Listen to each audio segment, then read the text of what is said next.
Positive भी बता दीजिए सर। पॉजिटिव है, बैंक्स और एनबीएफसी के लिए अच्छी खबर है, उसका थोड़ा हम आगे विस्तार से विश्लेषण करेंगे। आज एक बढ़िया खबर आई है उनके लिए, कच्चा तेल $72 के आसपास आ गया, गिरता पड़ता मरता हुआ।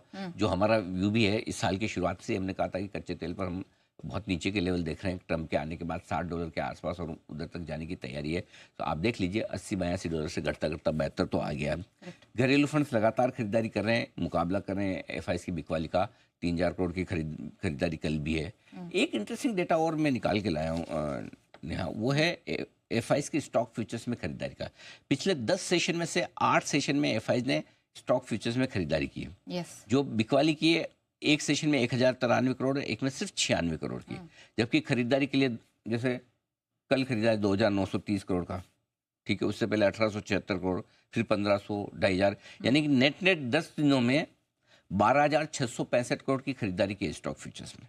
ये भी मैं जानना चाहती थी, ये शुद्ध खरीदारी है? नहीं, ये शुद्ध खरीदारी नहीं है, लेकिन क्या होता है कि जब भी एफआईएस को बेचना होता है तो जनरली, या खरीदना भी होता है, जनरली पहले एफएनओ में ट्रेड की शुरुआत कर लेते हैं, क्योंकि वहाँ लिक्विडिटी ज़्यादा है, लोड साइज, और जैसे जैसे सीरीज का अंत आता है वो पोजीशन रिवर्स करते हैं।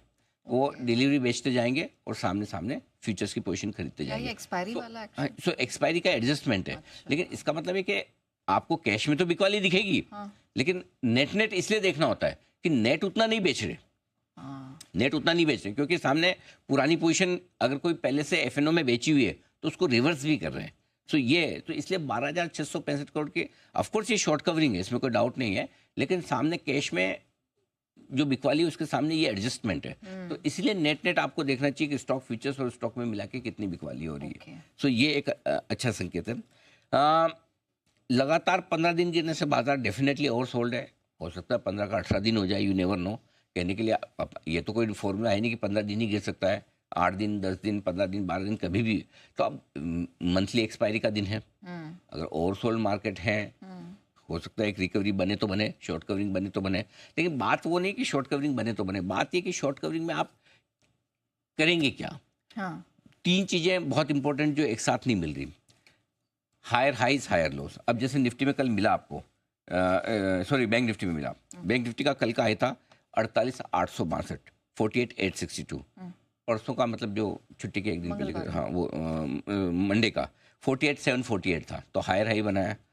हायर लो 48,534 के सामने 48,281 का बनाया, ठीक है, लेकिन क्लोजिंग आपकी 350 नीचे हो गई।